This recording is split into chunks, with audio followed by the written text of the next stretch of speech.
Muito bem, a graça e a paz a todos os amados irmãos, que o Senhor possa estar abençoando a sua vida nesta tarde aqui em Guarabira, na Paraíba, hoje 15 de maio, uma tarde chuvosa. Esperamos que a internet sustente para a gente fazer a nossa leitura da tarde, da biografia para a nossa edificação. Hoje vamos falar de Karl Barth. Com intrepidez, fazer conhecido o mistério do Evangelho. A partir do século XVIII, uma nova forma de interpretar a fé cristã surgiu em centros universitários na Alemanha e na França. Este movimento, que passou a ser conhecido como liberalismo teológico, partiu do pressuposto de que o ser humano pode encontrar a verdade e a realidade por meio da consciência e da racionalidade. Lembra que a gente já falou isso ontem, na nossa última biografia? Se você não viu ainda as demais biografias, é só acessar o nosso canal Balaio Literário, que estão lá todas as biografias, tem mais de 20 biografias em nosso canal. Se você não está inscrito, se inscreva, compartilhe com seus amigos, irmãos, familiares, para que eles possam também ter acesso a um bom conteúdo. Curta, comente, dê o seu like, seu dislike, se você não gostar, enfim, mas não deixe de participar, de acessar Balaio Literário, e se você divulgar e se inscrever, com certeza vai ajudar também em nosso canal. Vamos continuar, estamos falando sobre Karl Barth. Como Gerald McDermott escreve, a verdade, o bem e o belo podem ser encontrados na razão e no mundo. Vai-se então para a Bíblia e para a tradição cristã, a fim de se checar se estas se alinham com o que se descobriu. Se algo na Bíblia ou no credo da igreja está de acordo com o que já se sabe ser bom e verdadeiro, então esta crença é aceitável. Do contrário, deve-se descartar o que é incompatível com a razão e a experiência, concluindo que a Bíblia e a ortodoxia cristã estão erradas nesses pontos. Veja, isso que defende ainda hoje a teologia liberal, Tudo tem que se passar pela razão, Se não for algo racional, deve ser descartado. E consequentemente, os teólogos liberais descartam a inspiração da Bíblia, descartam a questão dos milagres, descartam a questão da ressurreição de Cristo. Até hoje, alguns seminários estão invadidos, com professores que acreditam piamente nessas coisas, professores que são teólogos liberais.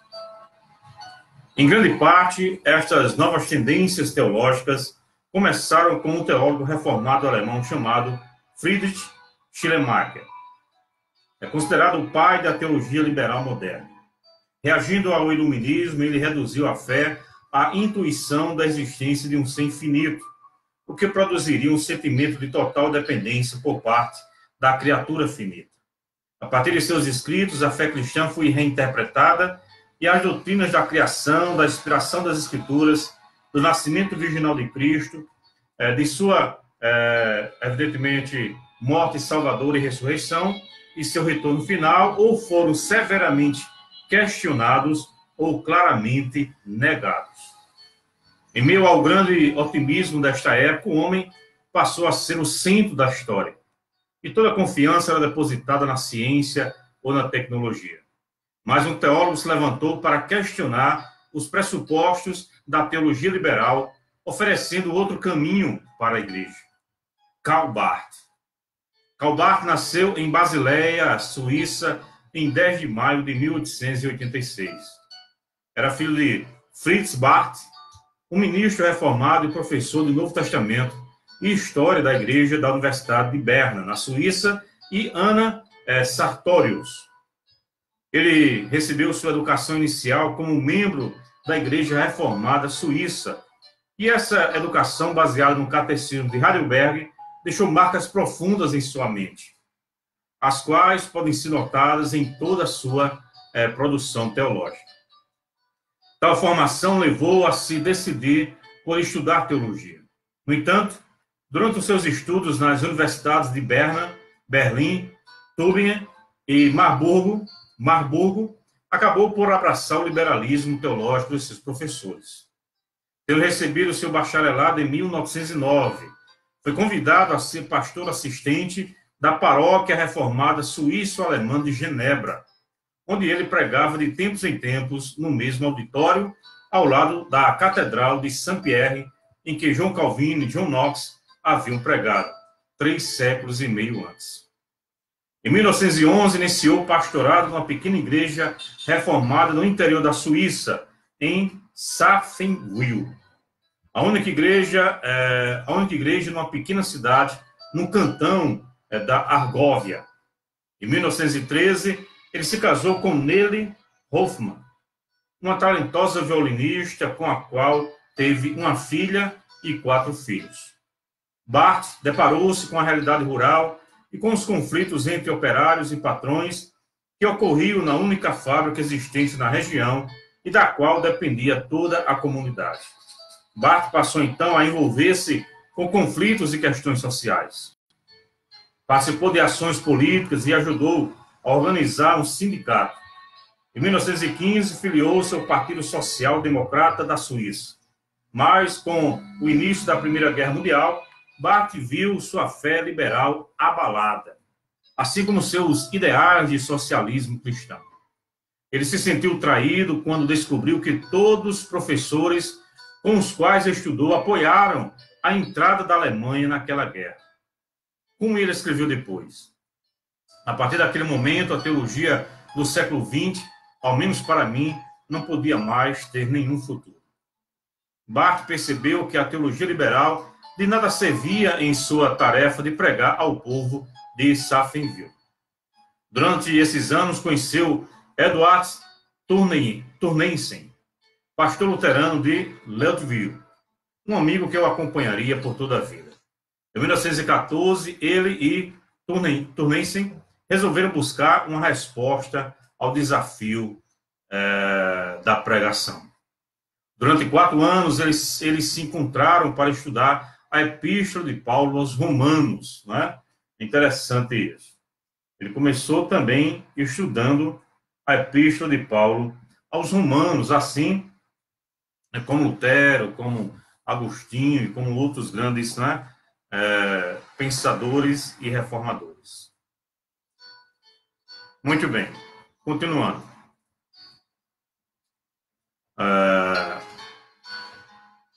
Foi nessa época que ele começou a estudar os escritos de Lutero, Calvino, Soren Kierkegaard e Fyodor Dostoiévski.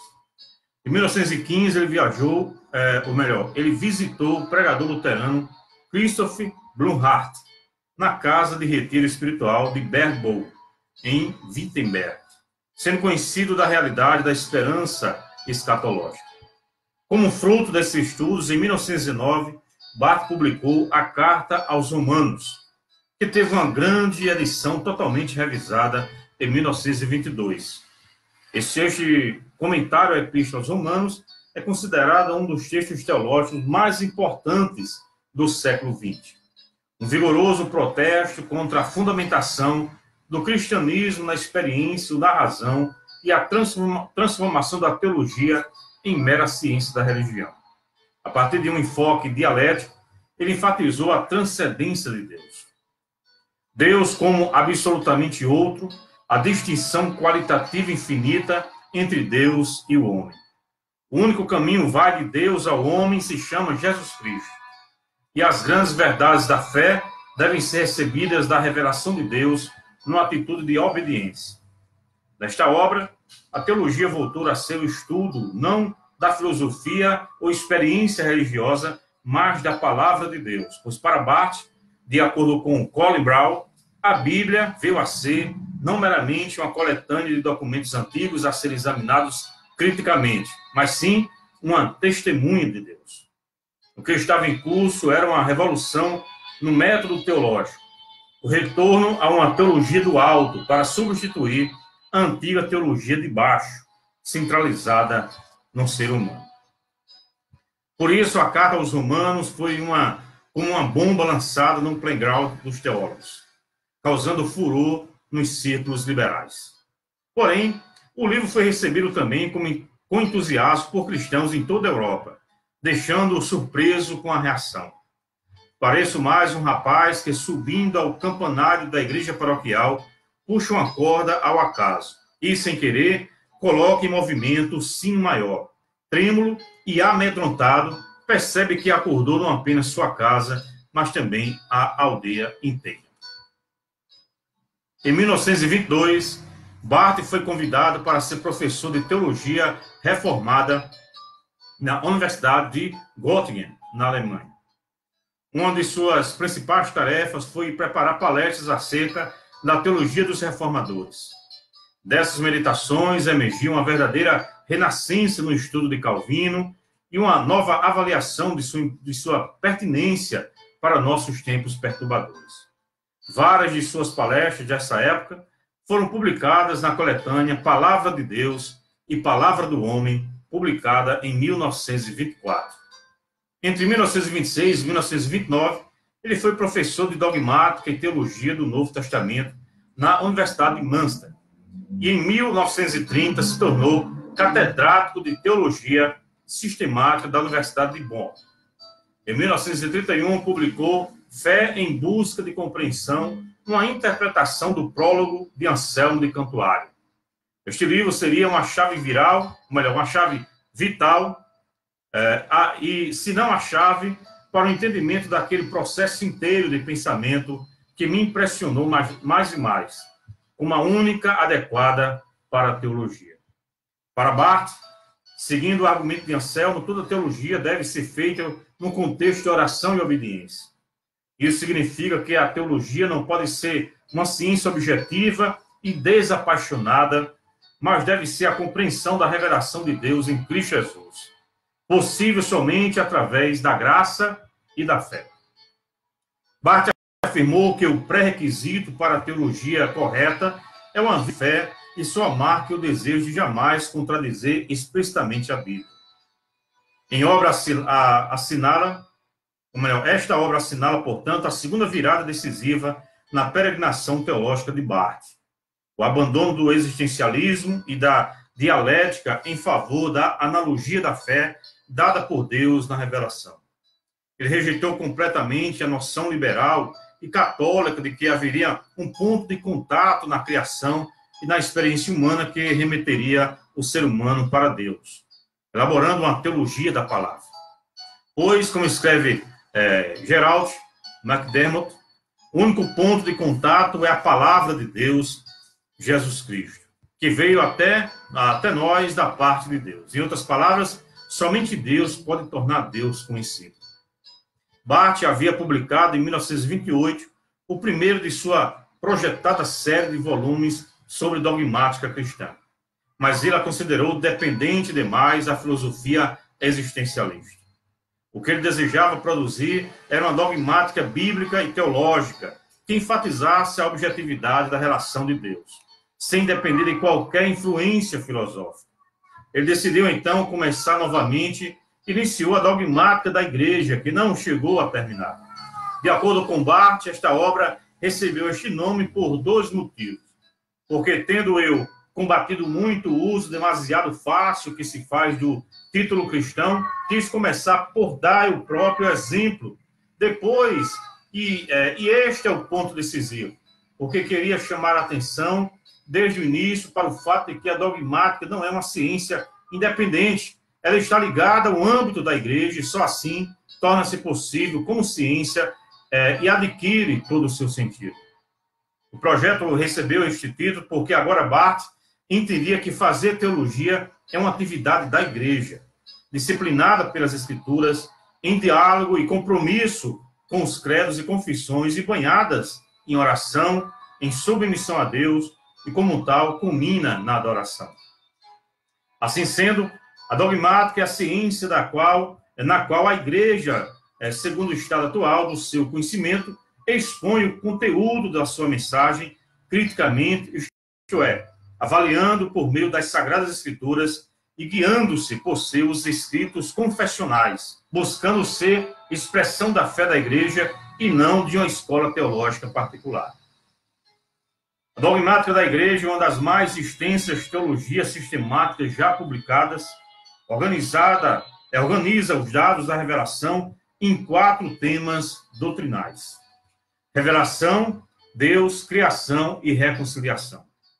Em seu conjunto, a dogmática da igreja testemunha a fascinação de seu autor pelo valor, beleza e variedade da verdade cristã. Este é o sumário dos 4 volumes e 13 tomos, num total de 9.300 páginas, com a data de publicação. Primeiro, a Palavra de Deus como critério para a dogmática, 1932. A revelação de Deus, a Sagrada Escritura, o anúncio da igreja, contém os prolegômenos da obra, a tarefa, o objeto, as bases, o método e os meios de conhecimento da teologia em geral e da dogmática em particular. A estes se acrescentam os capítulos fundamentais sobre a doutrina da Trindade, que é o ponto de partida objetiva de toda teologia: Jesus Cristo e a doutrina da Escritura. Segundo, a obra da criação, 1940.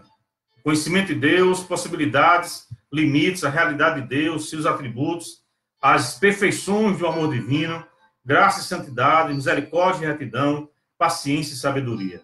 E as perfeições da liberdade divina, unidade e onipresença, constância, onipotência, eternidade e glória. A eleição gratuita de Deus, o mandamento de Deus, a doutrina da eleição gratuita de Deus, predestinação e o mandamento de Deus como fundamento da ética cristã. Parte 3, a obra da criação, fundamentos da criação, relação entre o pacto e a criação. A criatura, 1948, a doutrina cristã do homem, a antropologia teológica.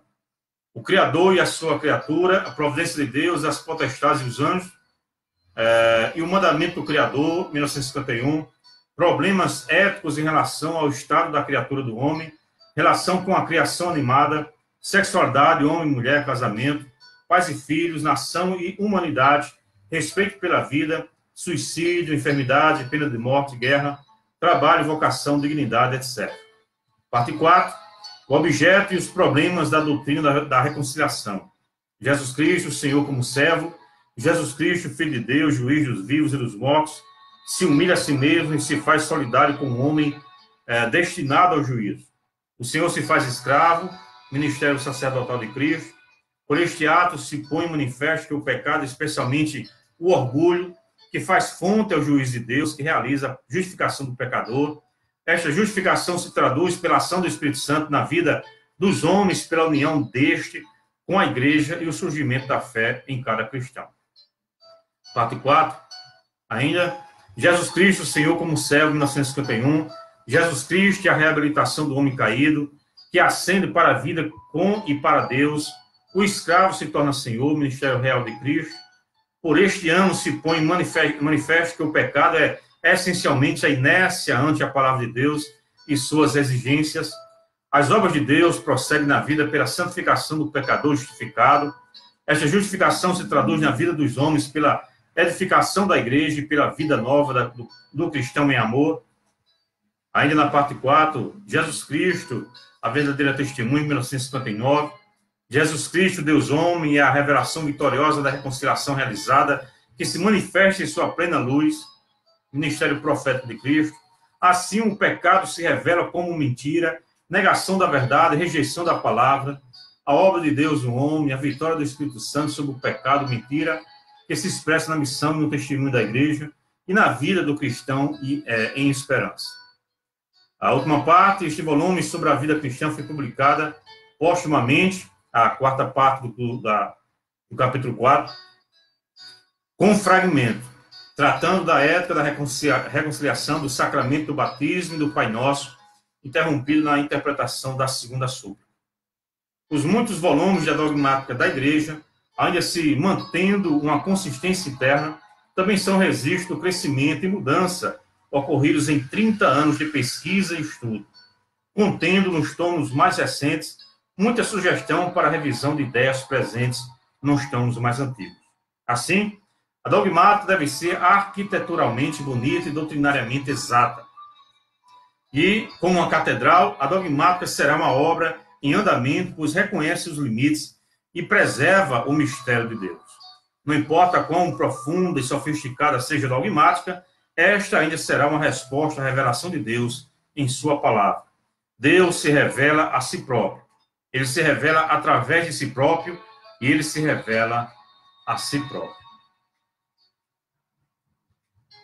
Bem, isso aqui podemos dizer, o índice do livro Dogmática da Igreja, né, de Karl Barth. É muito assunto.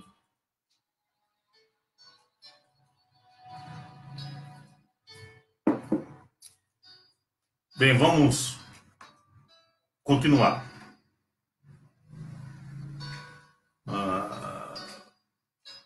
Deixa eu ver aqui.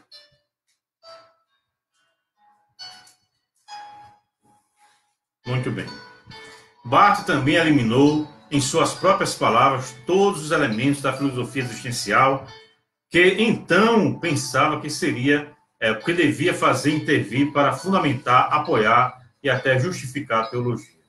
Como escreve Gerald McDermott, quando escrevia a dogmática da igreja, Barth viu mais e mais a realidade da autorrevelação de Deus em Jesus Cristo. Não precisamos fazer coisa alguma para ver Deus.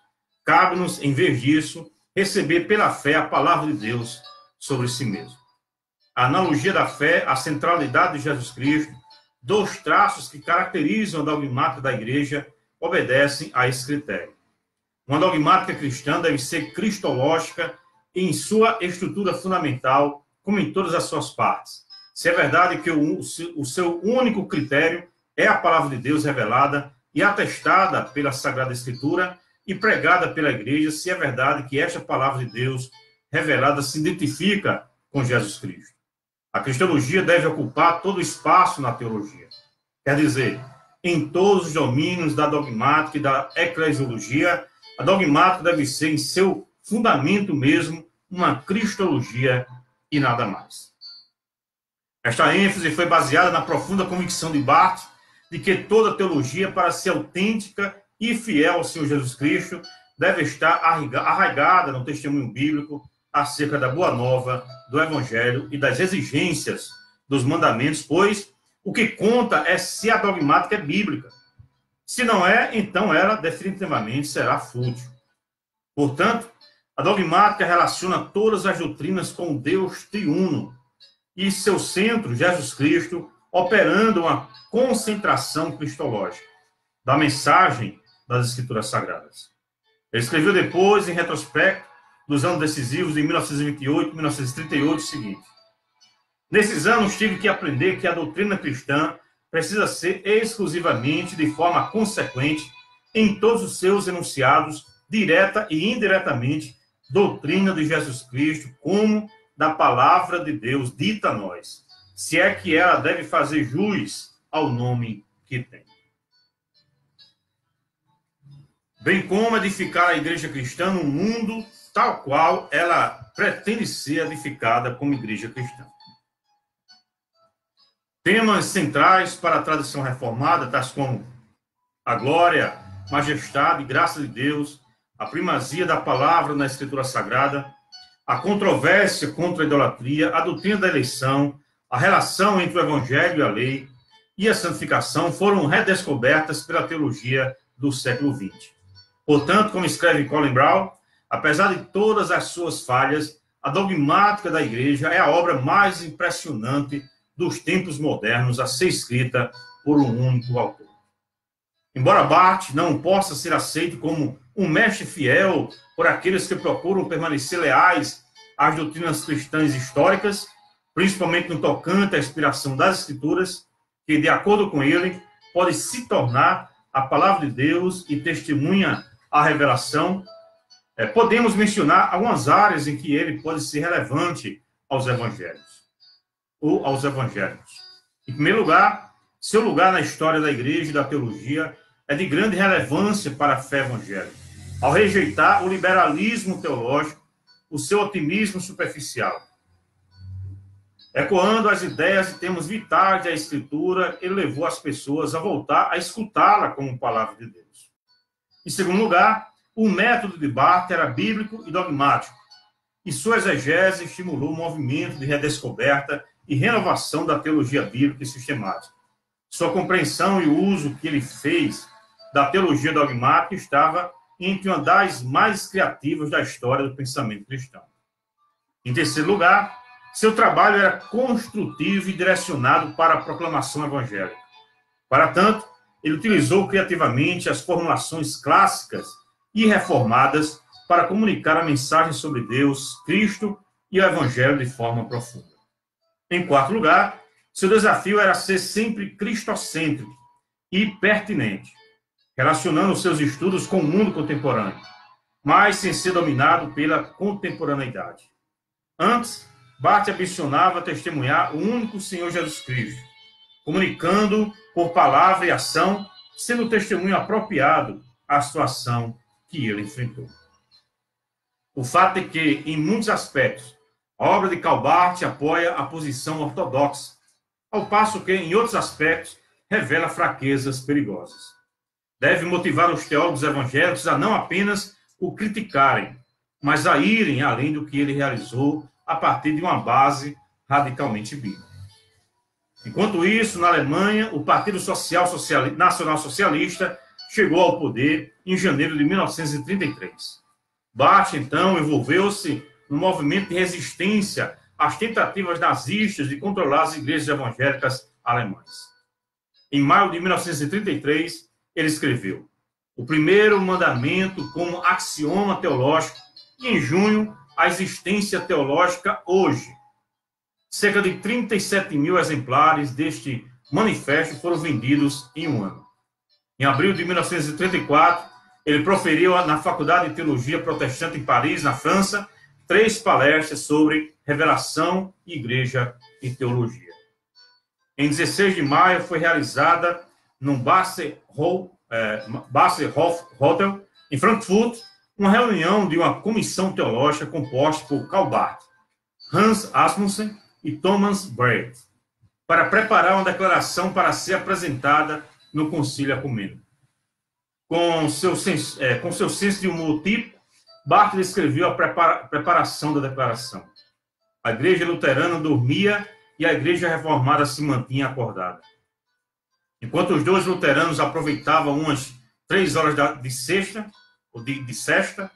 eu revisei o texto das 6 teses, fortalecido por café forte e 1 ou 2 charutos brasileiros. Finalmente, de 29 a 31 de maio, ocorreu o Sínodo de Barmen, na Igreja Reformada de Barmen-Germach, como concílio das igrejas luteranas reformada e unida. Depois de lida em voz alta, a declaração teológica de Barmen foi aprovada unanimemente pelos 138 delegados. Esta afirma, por meio das Escrituras, o senhorio exclusivo e absoluto de Jesus Cristo, repudiando a subordinação da Igreja ao Estado. Com isso, foi deflagrada a chamada disputa pela Igreja, surgindo a Igreja Confessante, composta por quase 7 mil pastores, apoiada por Dietrich Bonhoeffer e Martin Niemöller. Ainda neste ano, em 30 de outubro, por ocasião das comemorações do Dia da Reforma, Barth proferiu a palestra Reforma é Decisão, numa conferência em Berlim. Em 1935, ele publicou o Credo, o comentário ao Credo dos Apóstolos. Foi nessa época que, por persistir em começar suas aulas com oração, Barth foi suspenso como professor universitário, sendo expulso da Alemanha. Ele se despediu de seus alunos com as seguintes palavras: agora chegou o fim. Por isso, ouçam meu último conselho: exegese, exegese e mais exegese. Mantenham-se firmes na palavra, na escritura que nos foi dada. Foi quase imediatamente convidado para lecionar na Universidade de Basileia, na Suíça, onde assumiu a cadeira de Teologia Sistemática, da qual foi titular até sua aposentadoria em 1962.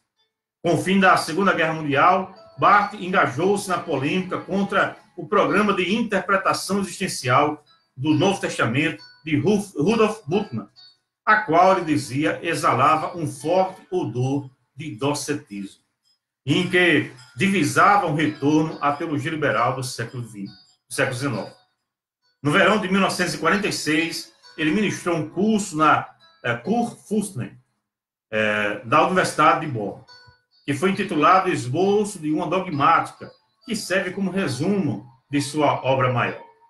Barth continuou coerente em suas posições básicas, mas revisou algumas de suas opiniões. No início de sua carreira, Barth enfatizou fortemente a transcendência de Deus. Em 1956, numa preleção sobre a humanidade de Deus, ele reconheceu que havia sido unilateral demais, por causa da necessidade da época.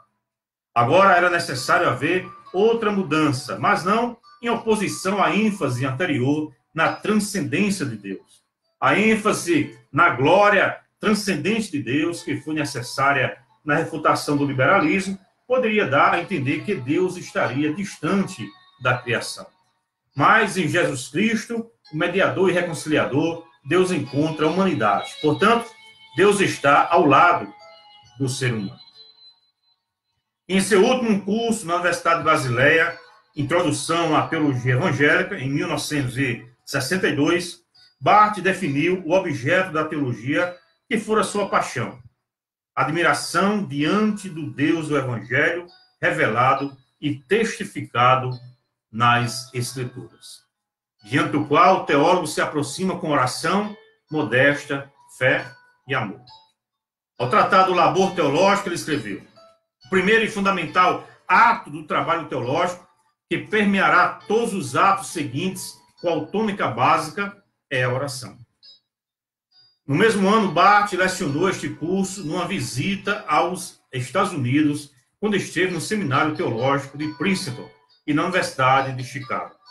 Foi durante esta viagem que um estudante perguntou a Barth o que de mais importante ele aprendeu no estudo da teologia. Após pensar um pouco, ele respondeu: Cristo me ama, eu bem sei, pois a Bíblia diz assim. Uma bibliografia completa de Barth, até janeiro de 1966, alcançou nada menos do que 553 títulos. Seus escritos podem ser divididos em 4 grupos principais: exegéticos, históricos, dogmáticos e políticos, tornando-o o mais prolífico e influente teólogo do século XX. Barth nunca completou um doutorado, apesar de ter sido contemplado com inúmeros títulos honorários em teologia de diversas grandes universidades, né? Alemanha, Escócia, Holanda, Inglaterra, até na Universidade de Oxford, Hungria, Genebra, da Suíça, evidentemente, na França, Estados Unidos. Também foi nomeado senador honorífico da Universidade de Bonn em 1966. Aqui há alguns dados que eu estou passando por cima. No período entre 1962 e 1966, Barth enfrentou várias enfermidades, com diversas cirurgias e internações hospitalares. Seu último assistente, Eberhard Busch, ofereceu um comovente testemunho dos seus últimos dias.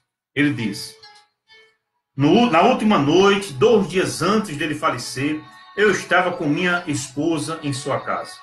E eu penso que nestes últimos dias ele veio a temer à noite. Então ele não queria que nós deixássemos a casa dele. Por volta de 1h da manhã, ele nos chamou e nos disse que se deitaria um pouco e que nós deveríamos vir e cantar canções. Por volta de 1h15, as janelas de sua casa estavam abertas para a rua da frente. Eu disse: nós teremos que fechar as janelas porque outras pessoas serão acordadas por essa nossa canção. Barth disse: não importa, será uma boa canção. E primeiro ele começou com canções de sua infância, então ele me pediu para apanhar um inário da igreja e nós cantamos uma canção sobre o advento. Agora, quando Barth cantou, ele não sussurrou. Ele cantou ruidosamente como leão. Eu penso que em muitas casas puderam ouvir aquela grande canção. Nós cantamos uma canção do advento que falava do grande conforto que nós recebemos com a vida. Vamos lá, nós cantamos uma canção do advento que falava do grande conforto que nós recebemos com a vinda em alegria de Cristo. E esta foi a última vez que eu vi Karl Barth. Barth faleceu em 10 de dezembro de 1968, aos 82 anos, em Basileia. A última palavra que pronunciou na noite anterior, em telefonema ao seu amigo Tonnesse, foi: Deus não nos abandona a nenhum de nós e tampouco a nós todos juntos. Há um governo. Karl Barth sempre se entendeu como um teólogo a serviço da proclamação do Evangelho. Para ele, a verdadeira pregação é simplesmente a explicação das Escrituras. Como escreve Gerald McDermott, o pregador pode, de vez em quando, lidar com as questões do momento, mas jamais deve devotar um sermão inteiro a elas. Ao longo de sua vida, exercitou continuamente o ofício de pregador, seja em igrejas locais, seja em encontros para pastores, ou ainda junto aos detentos da prisão de Basileia, onde pregou regularmente de 1956 e 1964, com paixão evangélica e interesse social, ênfases que caracterizaram toda a sua vida. Em meados de 1950, um aluno latino-americano de Barth orientava, mostrou um cartaz de uma palestra que seria apresentada em seu país sobre filosofia existencial. Ele olhou o cartaz e disse: esse rapaz que vai dar essa palestra faria melhor se pregasse um sermão. O estudante não entendeu a pergunta porque, ao que Barth respondeu, palestra sobre qualquer tema, qualquer um faz. Basta ter tempo para preparar e livros para pesquisar. Sermão não. Sermão é luta com Deus. Isso é uma grande verdade, né? Sermão é luta com Deus. Deus abençoe a sua vida mais uma vez nesta tarde, né, onde nós paramos um pouco para ler mais uma biografia de um servo de Deus, embora com as suas controvérsias também, né, com as suas imperfeições, como todos nós também somos, seres imperfeitos, né? Nós podemos aprender muito com Karl Barth. Espero que você tenha sido abençoado nesta noite. Se mais tarde, se a internet deixar, né, por causa da chuva, que hoje está chovendo bastante aqui, nós teremos o nosso culto devocional em família, a partir das 8 horas da noite. Muito obrigado pela sua atenção. Mais uma vez, peço que você compartilhe esse vídeo, se inscreva no nosso canal Balela Literário, né, curta, comente, tudo serve para que o nosso canal no YouTube possa crescer a cada dia e atingir outras pessoas. Muito obrigado pela sua atenção e amanhã voltaremos, se Deus assim nos permitir. Pai, damos-te graça mais uma vez por esses momentos aqui em tua presença, por cada um dos teus filhos, das tuas filhas, que vão estar ouvindo, aqueles que vão estar ouvindo depois, aqueles que nos acompanharam até o final. Muito obrigado pela vida de cada um. Continua trabalhando em nossa vida, em nossa alma. Quebranta, Deus, e perdoa nossas falhas, e que possamos a cada dia buscar te conhecer mais, Senhor, porque é só isso que basta, né? Conhecer ao Senhor a cada dia, ser conhecido por Ele e saber que o Senhor nos ama, né? Como foi dito por Karl Barth. Eu sei que Ele me ama porque a Bíblia assim diz. Muito obrigado por tudo, em nome de Jesus. Amém. Que a graça e a paz de nosso Senhor Jesus Cristo, o amor de Deus, nosso eterno Pai, que as divinas revelações e a comunhão do Espírito Santo do Senhor seja com todo o povo de Deus agora e para todos sempre. Amém e amém.